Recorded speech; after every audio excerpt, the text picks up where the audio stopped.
Regresamos del corte comercial y ahora tenemos como invitado a Sebastián Domínguez, presidente ejecutivo de SSMI, empresa ecuatoriana desde 1970 que ofrece servicios de ingeniería, procura y construcción de proyectos petroleros energéticos. Esta empresa ha ejecutado obras en más de 18 países de América Latina y el Caribe. Bienvenido, Sebastián. Gracias. En el actuario, la idea es siempre promover el incentivo empresarial y esto alimentar con las experiencias. Y claro, eso no puede venir mejor contado que los propios protagonistas. ¿Cómo nace la empresa en 1970? ¿Quién la crea y cómo es que se ha venido estructurando?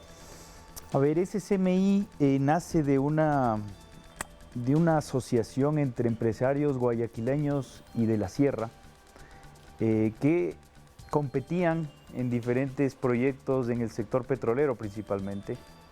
Y ahí se conocen como competencia al principio.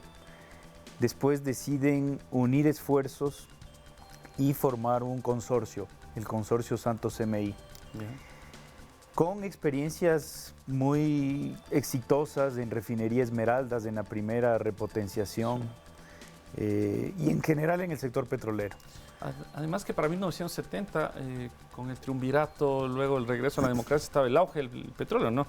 Claro, claro, el primer boom petrolero, entonces muchas oportunidades, mucha inversión privada. Entonces realmente las condiciones eran muy favorables para estas empresas que estaban empezando en el sector petrolero. Después de algunos años de ejecutar proyectos exitosamente como consorcio, se toma la decisión, esto en el año, creo que es en el año 94, si no me falla la memoria, de ya formalizar el consorcio y hacer una sola compañía. Y así nace yo creo una trayectoria impresionante de Santos CMI, con presencia en 18 países. Hemos estado en todos los países de la región, a excepción de Paraguay y las Guyanas. De ahí todo Sudamérica y gran parte de Centroamérica y el Caribe hemos tenido algún tipo de participación. El consorcio se materializa societariamente en empresa por el 94-95, es cuando genera el boom, ¿no? Comienza ya a poblar en América Latina con sucursales de la empresa. Sí, correcto. Y se sale me acuerdo en el gobierno de Abdalá Bucaram, la empresa decide salir del Ecuador. Y se va a Nicaragua, coincidentalmente, a instalar una central de generación térmica para General Electric. Eran otras épocas, otros plazos. Me acuerdo, ese primer proyecto era una central que tenía que generar 40 megas en 60 días. Todo lo que es el movimiento de tierras, obras civiles, montaje electromecánico, puesta en marcha en 60 días. La verdad, ahora nos preguntamos siempre cómo lo hicimos, no sabemos cómo hacíamos. Y así empieza esta historia fantástica en toda la región. En la historia del Ecuador, la empresa no vivió entonces la dolarización porque en ese tiempo estaba fuera del país. La empresa nunca dejó de estar en Ecuador porque era nuestra casa matriz, de aquí salían los ingenieros a las obras. Entonces sí, obviamente lo vivimos. Teníamos proyectos también aquí en Ecuador, nunca cerramos, digamos, el mercado local, pero digamos, se abrieron las fronteras y los ojos se pusieron en otras partes del... Tras de cámara hablábamos que esta empresa ya tomando ya es la segunda generación. ¿En qué año hay esa transferencia de responsabilidad desde, claro, padres a hijos que vendrías a ser tú, no? Una historia curiosa. Después de los años de éxito de SSMI, la empresa, en uno de los proyectos en Perú, existe el interés de un grupo coreano muy grande. La tercera sería en ese entonces a nivel mundial. Y veían a Latinoamérica como la región, el polo de desarrollo a nivel mundial. Y deciden comprar Santos CMI para que sea un poco el hub de crecimiento en la región. Que se impulse. ¿Eso en el año 2000? En el año 2012. 12, perfecto. Se hace la transacción, se vende el paquete accionario principal. Para ese entonces, la primera generación, los socios fundadores seguían al frente de la compañía. Paralelo a eso, recordemos el espectro macroeconómico. En ese tiempo el precio del petróleo estaba repotenciando, ¿no? Totalmente. En el 11 comienza a repuntar y comienza a llegar al precio máximo en los históricos. Sí, y mucho proyecto de infraestructura en toda la región. Eso era impresionante, o sea, mucha inversión en generación térmica en Chile, en Bolivia, en Perú, en Ecuador. Y eso da el salto para que los coreanos se interesen por el grupo Y bueno, viene un crecimiento exponencial porque ya no éramos una empresa familiar, sino éramos una multinacional coreana. ¿La totalidad accionaria se la cedió al grupo coreano? ¿O Sí, se quedaron correcto. Ellos tomaron el control Ok. de toda la operación. Y ahí es la transferencia de dueños a empleados. Correcto.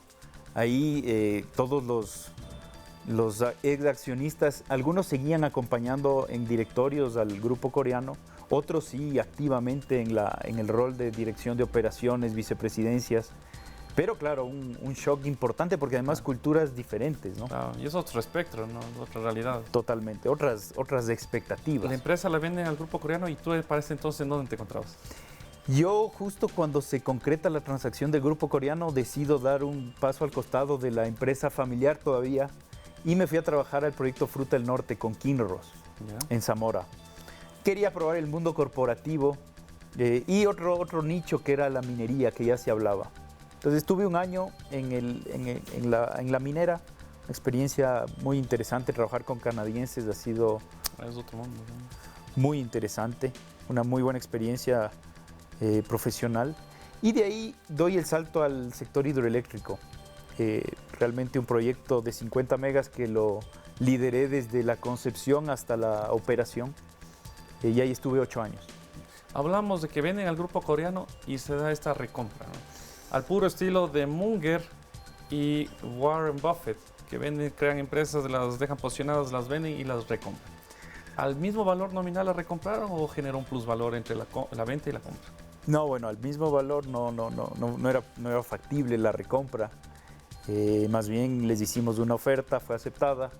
Y ahí es donde yo vuelvo a trabajar, ya no a la multinacional, sino a la empresa familiar, y a esta refundación del grupo, porque ya los socios guayaquileños no entran en la recompra, sino que básicamente ahora sí es una empresa 100% familiar nuevamente.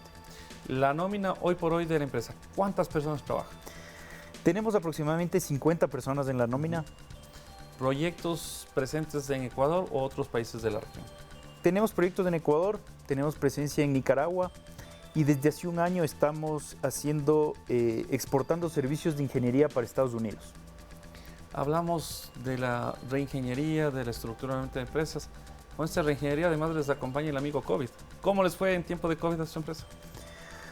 Fue un reto, fue definitivamente con obras en el bloque 43, en el ITT. Ya. Estamos construyendo precisamente la vía entre Tambococha al bloque Ixpingo, Ya. en media selva, y nos agarró el COVID. Fuimos uno de los pocos contratistas que decidió quedarse ahí. Ah, siguieron. Seguimos. Entonces, claro, todas las cuarentenas, contagios generalizados allá, sin poder evacuar a la gente, fue un reto y claro, tuvo una afectación importante en esos proyectos, ¿no? Pero bueno, a la par estaban presentes con proyectos porque hay empresas que de facturar llegaron a facturación cero.